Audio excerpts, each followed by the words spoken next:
Hoy nos acompaña Cristina Martín, musicóloga, pedagoga y profesora de música para niños, quien precisamente nos viene a hablar de la importancia de la música en el desarrollo de los niños.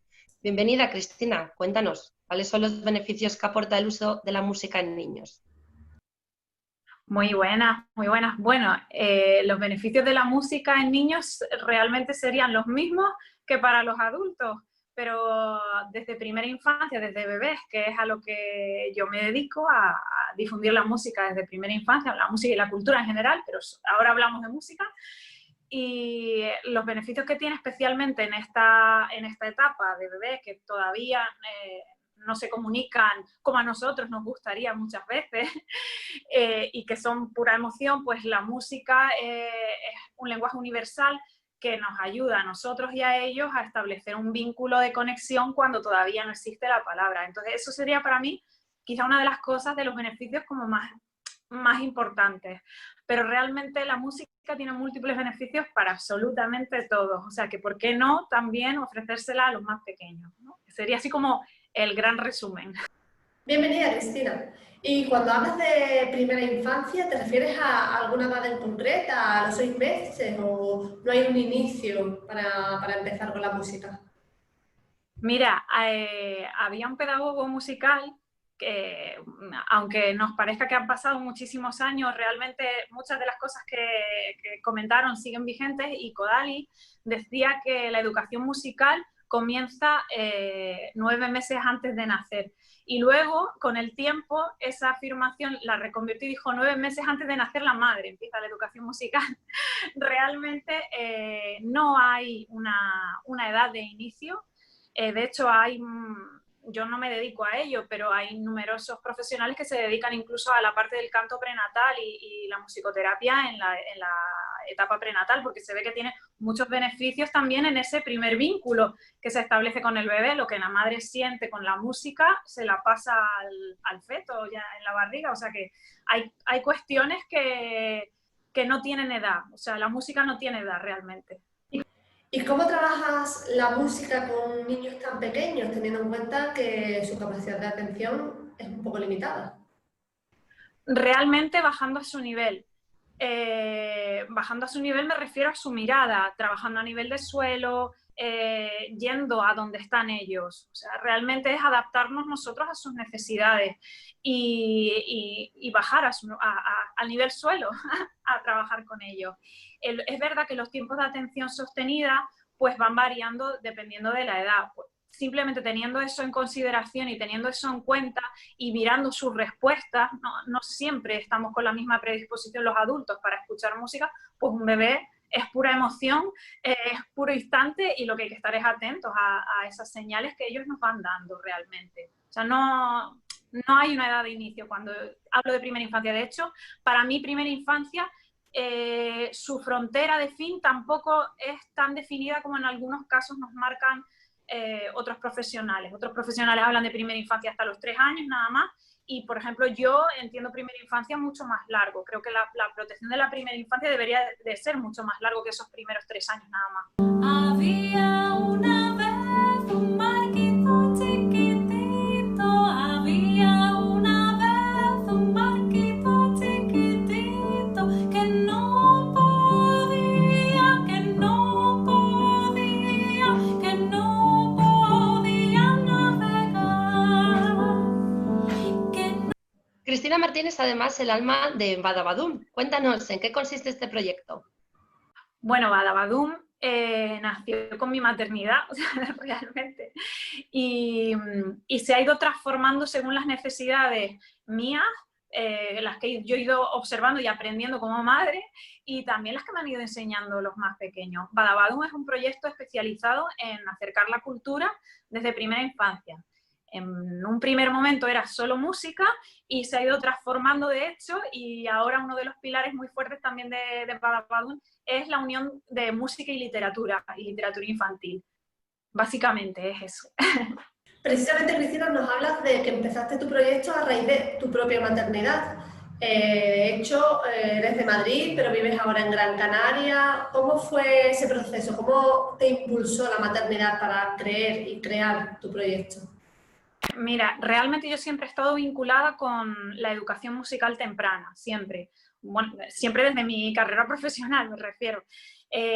Yo antes de iniciar el proyecto como Badabadum, yo daba clase en colegio. Yo soy funcionaria de carrera. Lo primero que hice, mi inicio con la docencia y en educación musical temprana, la inicié en la educación pública. Y cuando nació mi hijo, pues yo sentí, o sea, si ya antes tenía los sensores activos de que había cosas que había que transformar en la educación musical temprana, ya cuando nace mi hijo, eso es la explosión, eso no puede esperar, tiene que ser ya. Y entonces intenté llevar lo que yo hacía en casa a otras familias. Y en principio empecé con pequeños grupitos de música en familia, con muchas de las mamás que estaban en el círculo ese de primeras mamás. Y lo que pasó es que eso fue caminando y hubo un momento que hubo que tomar una decisión si continuar o incorporarme. Y yo lo tuve claro en ese sentido. Tuve muy claro que tenía mayor calado lo que estaba haciendo con Badabadum que lo que podía ofrecer en esos momentos en la escuela pública. Sentí eso. Y eso mismo sigo sintiendo. ¿Y no tenía un poco de vértigo dejar tu plaza de funcionaria? No, un poco vértigo no, me dio mucho. Mucho vértigo. Y de hecho, siempre está ese debate, ¿no? Porque económicamente muchas veces no compensa. Y eso hay que ser sincero, ¿sabes? Tengo que ser sincera. Muchas veces económicamente no compensa. ¿Sabes? El pagar un autónomo y todos los gastos que conlleva el proyecto de Badabadum, económicamente hay meses que no compensa, pero compensa en otro sentido, ¿no? En el sentido de la responsabilidad de sentir que lo que estoy haciendo es mi verdad, ¿sabes? Entonces estoy llevando mi verdad y en lo que creo. Pero sin embargo, cuando llega un momento como es el COVID, supongo que todo eso tuvo una influencia en tu trabajo, ¿no? ¿Cómo afrontaste la llegada de la pandemia? Bueno, mi trabajo se vio afectado y se ve afectado todavía realmente. Pues mira, en un principio yo sí tuve salida laboral, porque me empezaron a demandar muchas sesiones de narración oral, bueno, adaptación de lo que es narración oral realmente, porque todo se ha visto transformado, ¿no? Y hay mucho debate con que en narración oral, el proceso de narración oral tiene que ser una comunicación entre lo que yo te cuento y lo que yo recibo de ti. En un vídeo pues no recibo mucho, ¿no? A través de la pantalla. Pero, sin embargo, se estableció un puente de comunicación interesante y yo al principio del confinamiento sí conseguí establecer ese nivel, ¿no? Laboral reformulado, ¿no? Como todos, pero sí, al principio sí conseguí. En el momento que se comenzaron a poder hacer actividades presenciales, ahí yo sí lo he sufrido mucho, porque considero que la primera infancia no ha sido tenido en cuenta en esta incorporación, ¿no? a la normalidad, entre comillas. Y todavía yo considero que sigo ahí luchando en ese sentido. ¿Cómo estás, como dices tú, incorporándote a la nueva normalidad? Bueno, yo en principio tuve montones de ideas, igual que tengo compañeras que han visto como que su creatividad como que se les quedaba en el corazón encogida, ¿no? Que había muchas cosas que iban en contra de sus creencias, incluso maestras, ¿no? Que con todos estos protocolos pues sienten que están haciendo cosas que van en contra de sus principios, ¿no? Pedagógicos o de crianza. Yo me pasó todo lo contrario, fue como un momento de expansión, de decir, pues hay que hacer propuestas porque la infancia no espera, los niños ya están ya, ¿sabes? La necesidad de cultura es ya, no se puede esperar un año en un bebé a comenzar a hacer actividad cultural, ¿sabes? Para mí es una necesidad, ¿sabes? De continuar. Entonces, yo preparé muchísimo, he preparado montones de proyectos diferentes para que fuera posible. Y sí que siento que me he encontrado con muros, ¿no? Porque no se puede, ¿no? Hay muchas cosas que se podrían, ¿no? Pero me veo limitada porque dependo de otras instituciones o de otras entidades, ¿no? Entonces, en ese sentido, yo he sentido cierto bloqueo y siento que tengo muchas propuestas, pero no me veo limitada por no contar con un espacio para hacerla.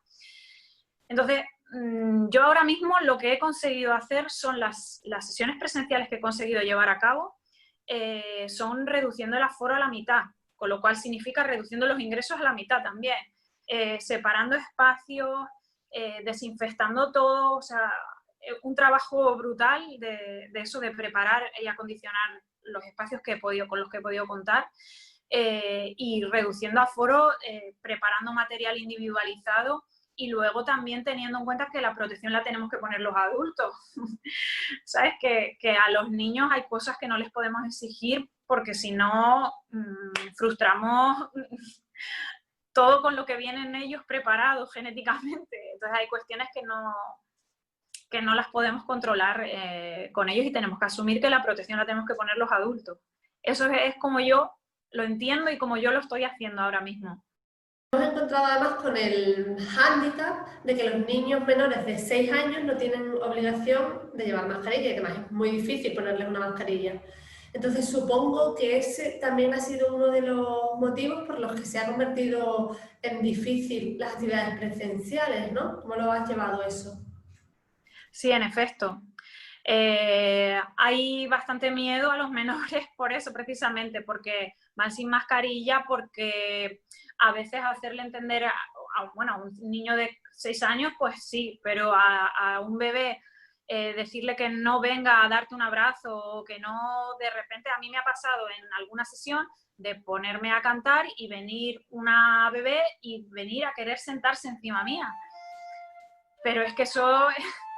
yo lo que tengo que hacer en ese momento, pues, o por ejemplo en el piano, a veces yo me he puesto en el piano, en el teclado, y ha venido inmediatamente un bebé a mirar, porque le llama la atención el instrumento, es su exploración natural.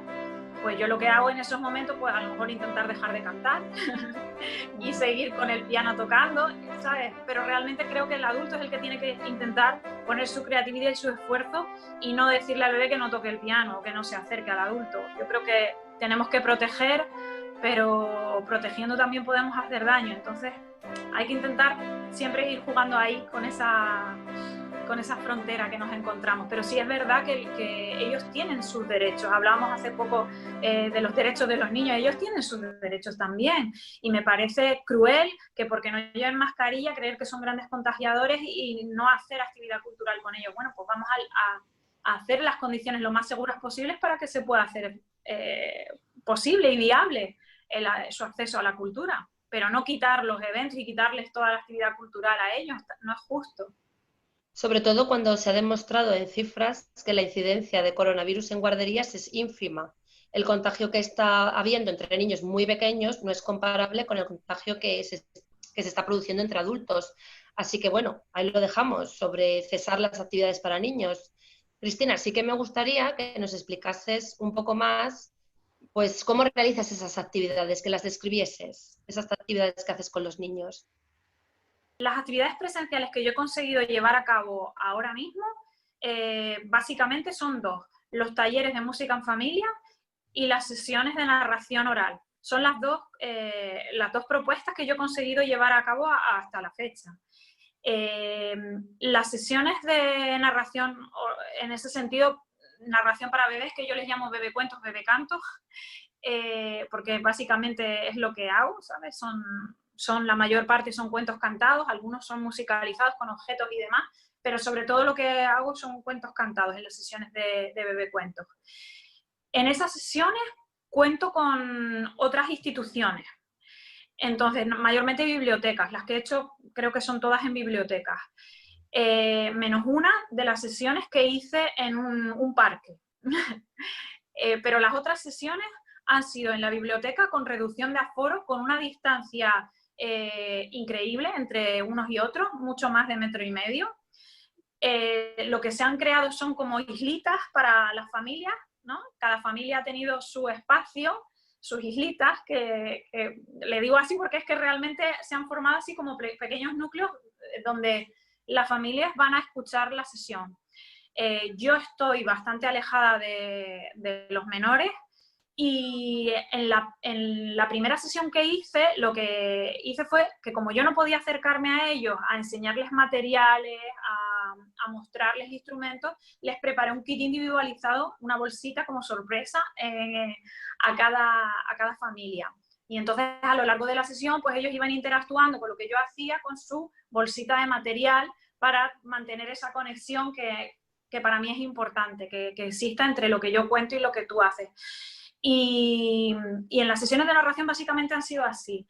Los talleres de música en familia, lo que yo he hecho ha sido reducir el aforo y entonces las familias son entre 6 y 7 familias por sesión máximo.